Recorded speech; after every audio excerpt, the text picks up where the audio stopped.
Hi everyone, welcome back to another episode of Glow Getters, the series where I experience wellness with your favorite Boston Fitfluencers. Today I'm with the Pilates princess of all Pilates princesses, Jill from Movement with Jill. Today we'll be doing a quick reformer one-on-one intro flow. Welcome to the show. Thank you so much for having me. Thank you for coming to my studio. I'm so excited to get you on the equipment. Oh, I think it's going to be so fun. So today, basically, we are getting together and giving you guys a sneak peek into what one-on-one private client sessions look like with Jill and doing a brief Q&A while we get into it. Perfect.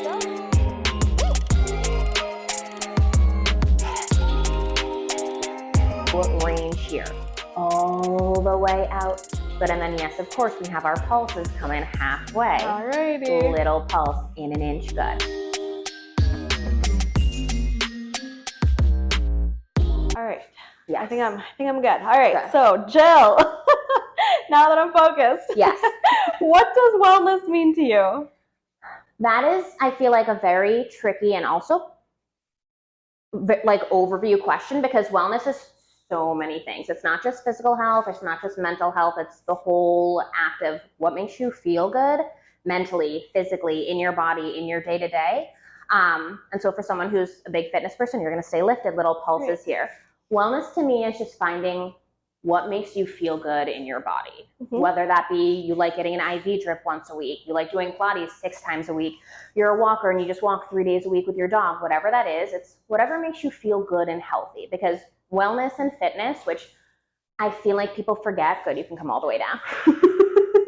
And then bring your toes onto the foot bar, good, heels together, toes apart. That wellness and fitness are supposed to make us feel good. Right. And that fitness, yes, it's to make you stronger, but to feel good and to be able to live your life. And so that when we're 80 years old, you can get out of a chair and you can still do whatever you need to do when you're however old. True. And Pilates, for the most part, is something you should be able to continue doing for most of your life until you literally can't do anything anymore. Right. But so yes, wellness is just what makes you feel your best. Good. Aside from Pilates, what are some wellness non-negotiables for you? Getting outside. Okay. Getting off my phone, trying to read a little bit more, getting outside more, spending time with my dog, my family. And those things are really my non-negotiables. But I also do a lot of mindful movement. So I do Pilates at least 3 to 4 times a week myself, whether that be I take a session with someone else, I take a class, or I take my own classes. And then I also do a strength training once or twice a week. I do like myofascial release, which is a very like pinpointed massaging, and that also has been really helpful to me. But my job is to make people feel good and help you find that whole combination of what makes you feel good. So what got you into Pilates in the first place? So I've been doing Pilates since I was in college, so 2014 or something like that. Yikes, do not look up how old I am. So what got me into Pilates is I actually was diagnosed with generalized anxiety and depression when I was in college. One of my friends passed away and I just didn't know how to cope with it. So anxiety just really started to take over everything, like the body shakes, all that kind of stuff. And I just didn't really know where to put all that extra feeling and energy. But I started doing Pilates privately twice a week and I just started to feel really good in my body. I'm someone who is extremely, extremely self-conscious, extremely I think about everything. When I was in college, I was that kind of person who I had to walk to class with headphones in. I had to have my hood up over my head. And I was like, is she looking at me? Oh my God, does she hate my shirt? I'm like, first of all, who cares? But I wasn't in that place where I could handle that. So I started getting into Pilates first because people are working out makes you feel good, endorphins makes you happy. And I was like, you guys are full of it. I don't believe you, whatever. I wasn't an athlete in school, was not very coordinated, none of that stuff, just wasn't my thing. And I started doing Pilates and just very quickly started noticing that I wasn't so self-conscious anymore because I finally had that connection to my body where I was understanding what was going on. And I started to learn oh, when I'm feeling this way, breathe through it. Or oh, movement suppresses my anxiety. If I'm feeling this way, get outside and walk or start doing something. So it took me really getting into Pilates to learn about my body and what I needed for my wellness. It's just so nice when you find that alignment, not within yourself, but can also attribute that alignment to a movement that makes you feel good. Open.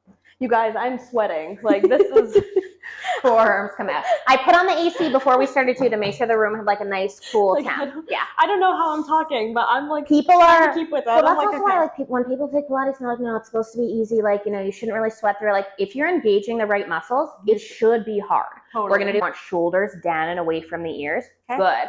Nice and strong through the forearms, and try not to grip onto the front. You're gonna start to pull those knees in towards the box. Exhale. Yes, and then right back out. Your form is also so good that I haven't had to like tactile cue you for anything. I usually have to like hold people's shoulders back. I'm like, stop moving the upper body. Good. Exhale those knees. You guys hear that? Control back that's out. because of OASIS. Seriously, because when you do that many fitness classes, like you need to be really in connection with your body. And if you didn't have that mind-body connection, you would end up getting hurt in the like, because you take a lot of classes. You're very like, you take a huge variety of classes as well, not even just like one hard class again and again. So having that mind-body awareness, knowing what your form is supposed to look like is really important. All right, my next question for you. Yes. If you were to choose one, mat or reformer Pilates? That is one of, your questions are so good, but also so tricky. And then bring your body right back forward. Good. Swing your feet to one side, both feet to one side, but I want your knees to stay where they were. So don't move the knees, just the feet. Good. And then shrug those shoulders down again. Perfect. Start to pull those knees, and you're going to work your right obliques. Right back out. So if money weren't something to worry about, if, you know, location, any of that stuff, and I could just have a reformer anywhere, the reformer is my deepest love.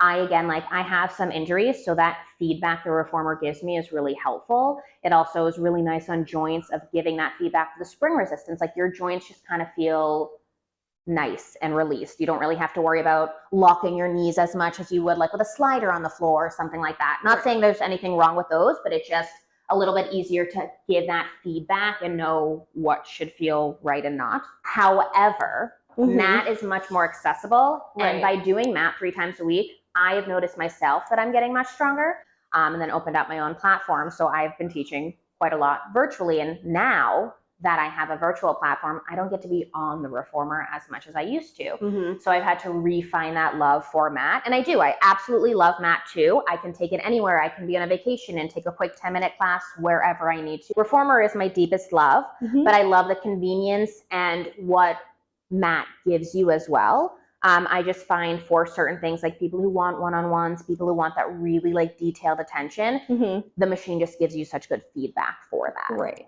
This is actually my first time taking like reformer Pilates. Oh, I love that. But like every class that I've taken with Jill so far has been mat Pilates, and I think time and time again it does make you focus on that mind-muscle connection, because that's also the important thing about mat though, is mat doesn't give you that feedback. So you have to pay attention. And you're like, if I'm not engaging my core, I'm not going anywhere. And like today, I was teaching a mat class this morning, and you just think of like, you know, head has to stay heavy in your hands. Keep them in your view. And there's a lot more cueing to be done to like really engage the right things. But mat is also, like you could cheat on the reformer and still be getting as much done. If you're cheating on the mat, you're just kind of like flimming around and just like cheating. And the other thing too, though, is like, not everything works for every body. So when I teach my classes, even when I said, you know, this morning, like your body is different every day. Just because you can run a marathon doesn't mean that like this morning you're in a place where you could do that, right? Like we have to meet our body where we are. So sometimes you wake up and you're like, I'm just gonna stretch today and that's what my body needs. Maybe tomorrow you're like, I'm gonna run 9 miles and take a Pilates class because that's what feels good for you. Arch of your foot and just make sure it feels comfortable and secure where it is. I think I feel comfortable and secure. I'm not sure. Perfect. What do I do with my hands? Lift this leg up, kind of whatever you want. You can have your hand on your hip. You can have your arms rest in front of you. You can twiddle your thumbs, like, you know, whatever works. We're gonna also think about that low oblique though. So like your side lying legs on the mat, like low oblique is still working here. It's not just like dumping into the mat. Why am I scared? You're gonna be fine, I promise. I promise. Lift this leg up, and then I want you to reach all the way out, like you're gonna hit me straight in the belly button with your leg.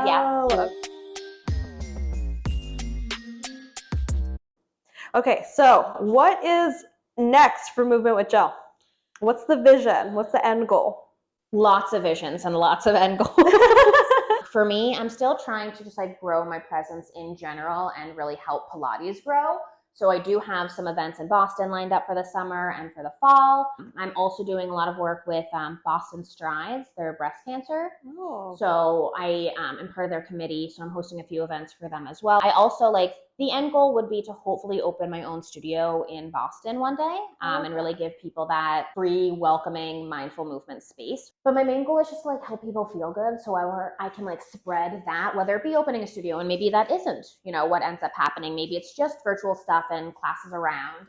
But again, my goal is to just really spread that fitness is supposed to make you feel good and strong. And if that means CrossFit is what makes you feel good and strong, absolutely approve of that. Just, whatever is making you feel good. And this is kind of something I live by in my life. Whatever you do, you want to be doing something that makes you feel good and happy, last time, lengthen all the way down. And as long as what you're doing isn't negatively impacting someone else or doing something negative to someone else, bend that knee in, go for it. I'm going to take this leg out. Yes. Oh, man. Carefully park you guys. Yes. We had to do that sideline series. It's such a good one. And then you're going to sit up here. Wow. There usually are a few more pieces, but we're just going to keep that for now. And then I want you to figure 4 stretch that right leg. Yeah, I'm going to figure 4 something. So yeah. You guys, you have to come and try a one-on-one session with Jill. I mean, I'm feeling like I'm doing the work, but again, every person is different. You're definitely going to get your needs tailored to based off of Jill's expertise here. I'm so excited that you were able to come and join me. I'm so excited that you were able to, have me. And well, technically you came here in my private studio, so yes. Thank you. I didn't have to go anywhere. Thank you. I've had so much fun. I can't wait to see what comes next for Movement with Jill. Thank you. Be on the lookout for all of Jill's events this summer. You'll also find them on my stories, probably for OASIS, just because, again, always bringing you guys the best in Boston wellness, and Jill is definitely the best. Thank you. I appreciate that. I'll catch you next episode. Bye.